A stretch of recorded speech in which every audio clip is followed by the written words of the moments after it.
আসসালামু আলাইকুম। তালহাইটির পক্ষ থেকে আপনাদেরকে বর্ডার গার্ডের নিয়োগ নিয়ে আরও একটা ভিডিওতে স্বাগতম। আজকের এই ভিডিওতে আমরা দেখাবো বর্ডার গার্ড বাংলাদেশ এর নিয়োগের যে সার্কুলারের বিজ্ঞপ্তিটা রয়েছে সেটা কারা কারা আবেদন করতে পারবেন, কতটুকু উচ্চতা বা ওজন লাগবে বা কবে থেকে আবেদন শুরু হবে, কত টাকা লাগবে সেগুলো নিয়ে বিস্তারিত আলোচনা করব এই ছোট ভিডিওটায়। সেজন্য অবশ্যই আপনার এই ভিডিওটা ধৈর্য ধরে দেখতে হবে। আর যদি আপনি এই চ্যানেলে নতুন হন অবশ্যই চ্যানেলটা সাবস্ক্রাইব করে পাশে থাকতে পারেন, তাহলে আপনার কাছ থেকে এই ধরনের ভিডিও মিস হবে না। চলুন শুরু করা যাক। আমার স্ক্রিনে দেখতে পাচ্ছেন যে ডিজিটাল পদ্ধতিতে আপনার 102তম ব্যাচের সিপাহি জিডি পদে পুরুষ মহিলা প্রার্থীর ভর্তি বিজ্ঞপ্তি।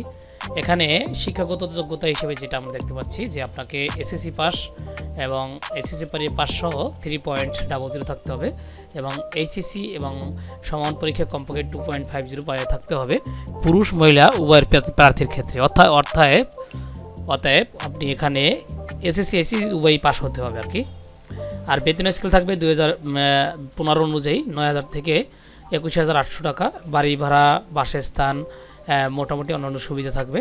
বয়স সীমা থাকবে 14/7/2024 তারিখে 18 হতে 23 বছরের মধ্যে, অর্থাৎ আপনার জন্ম তারিখ 15/7/2001 হইতে 14/7/2006 মধ্যে সীমাবদ্ধ থাকতে হবে। বয়স গণনার ক্ষেত্রে কোনো এফিডেভিট গ্রহণযোগ্য হবে না, সেটা বলে দিচ্ছে। এবং শারীরিক যোগ্যতা যেটা দেখব সেটার মধ্যে রয়েছে, এবং শারীরিক যোগ্যতার মধ্যে উচ্চতা থাকতে হবে অর্থাৎ 5 ফুট 6 ইঞ্চি, এবং যদি আপনি কোনো কোঠা থাকেন অর্থাৎ ক্ষুদ্র নিগোষ্ঠী বা কোনো কোঠা থাকেন তাহলে 5 ফুট 4 ইঞ্চি, এবং মহিলা প্রার্থীর ক্ষেত্রে থাকবে 5 ফুট 2 ইঞ্চি, এবং যদি কোঠা হয় তাহলে 5 ফুট বরাবর আর কি। আর যে ওজনটা সেটা থাকতে হবে 49.895 কেজি, অর্থাৎ 49 কেজি আর 895 গ্রাম। আর যদি আপনি কোঠা হয় তাহলে আপনি 47.173। মেয়েদের বেলা থাকতে হবে 47.173 এবং সম্প্রদায় হলে 43.544, এবং বুকের মাপ স্বাভাবিকভাবে 81.28 32 ইঞ্চি, এবং চওড়া হিসেবে থাকবে 34, আর কোঠা থাকলে 30 এবং 32। মেয়েদের ক্ষেত্রে 28 এবং 30 এগুলো থাকতে হবে। দৃষ্টিশক্তি 6.6 এইগুলো থাকতে পারবেন আবার। আর বৈবাহিক অবস্থা সবসময় অবিবাহিত হতে হবে। আর জেলা কোটার ক্ষেত্রে আপনার সকল জেলায় আবেদন করতে পারবে। আর এটার আবেদন করার জন্য যেটা করতে হবে আমাদেরকে জয়েন borderguard.bgb এই ওয়েবসাইটে আপনাকে আবেদন করতে হবে। 6টা ধাপে আবেদনটা সম্পূর্ণ করতে হবে। আবেদনটার ধাপ হিসেবে প্রথম ধাপে আপনাকে যোগ্যতা পরীক্ষা করতে হবে, তারপর আবেদনের পূর্বে প্রণালী ধাপগুলো ভালোভাবে পড়তে হবে এবং এগিয়ে যান বাটনে ক্লিক করে আপনার সব কিন্তু পূরণ করতে হবে। রেজিস্ট্রেশনের জন্য আপনাকে একটা মোবাইল নাম্বার দিতে হবে, যেই মোবাইল নাম্বার আপনার রেজিস্ট্রেশন করবেন, এবং সেটা দিয়ে আপনাকে কিন্তু ওটিপি পাঠানো হবে, এবং ওটিপি দিয়ে আপনাকে ইউজার আইডি পাসওয়ার্ড এর স্ক্রিনে দেখা যাবে।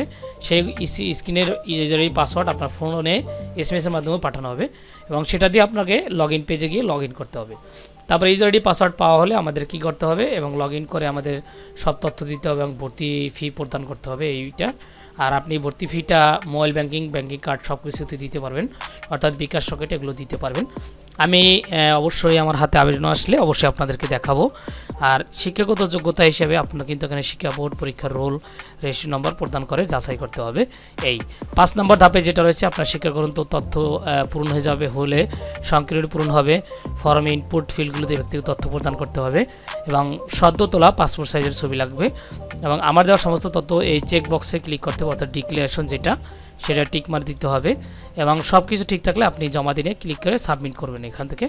তারপর হয়ে গেলে আপনি পরীক্ষার পূর্ববর্তী একটা এসএমএস পাবেন, সেই এসএমএস দিয়ে আপনাকে অ্যাডমিট কার্ডটা ডাউনলোড করতে হবে। দেখেন আপনার প্রার্থীদের এটা হওয়ার পরে মেডিকেল হবে, যেমন ধরেন এখানে অনেকগুলো রয়েছে, অর্থাৎ আপনার ডোপ টেস্ট বা HbA1c এগুলো আপনার কিন্তু এখানে টেস্ট নেওয়া হবে। তাছাড়া আপনি কয় টাকা লাগবে আবেদনে বা কীভাবে আপনি পেমেন্ট করবেন সেটা নিয়ে বিস্তারিত বলবো। ভর্তির সময় আপনাকে কিন্তু এই কাগজগুলো লাগবে, এই যে কাগজগুলো রয়েছে সেগুলো আপনার লাগবে। আপনার এসএসসি মার্কশিট মূল কপি, এবং আপনার প্রশংসাপত্র, অভিভাবকের অনুমতিপত্র, এবং আপনার স্থানীয় চেয়ারম্যান বা পৌরসভা কাউন্সিলের নাগরিকত্ব সনদ, প্রথম শ্রেণী গেজেট অফিসারের সহ সত্যায়িত 1 কপি ছায়া কপি অর্থাৎ ফটোকপি, এবং সদ্য তোলা আপনার ল্যাবে প্রিন্টকৃত 11 কপি পাসপোর্ট সাইজের ছবি, এবং 1 কপি ছবি, 10 কপি সত্যায়িত ছবি এভাবে। আর ইউনিয়ন পরিষদ ও চেয়ারম্যান কর্তৃক অবিবাহিত সনদপত্র নিতে হবে, জাতীয় পরিচয়পত্র মূল কপি সত্যায়িত ছায়ালিপি। আপনি যে অ্যাডমিট কার্ডটা নেবেন সেটার কালার প্রিন্টটা থাকতে হবে সেখানে, সেটা বলা হয়েছে। আর এইটার জন্য আপনার এখানে অনেক কিছু লেখা রয়েছে, এগুলো দেখাবো না, তাহলে ভিডিও বড় হয়ে যাবে। আপনি কোটার ক্ষেত্রে এনে অনেক কিছু লেখা আছে, আপনি না বুঝলে কমেন্ট বক্সে জানাতে পারেন, আমি অবশ্যই উত্তর দেওয়ার চেষ্টা করব। আর আপনি এইটার জন্য কোনো সমস্যা হলে হেল্প ডেস্কে কল করতে পারেন। এই ছিল মোটামুটি আজকের এই বিজিপি ভোটার কার্ডের নিয়োগ সার্কুলারটা। তাছাড়া যদি আপনার বুঝতে কোনো সমস্যা অবশ্যই কমেন্টে জানাতে পারেন, আমি যথাযথ রিপ্লাইয়ের মাধ্যমে উত্তর দেওয়ার চেষ্টা করব। ধন্যবাদ সবাইকে।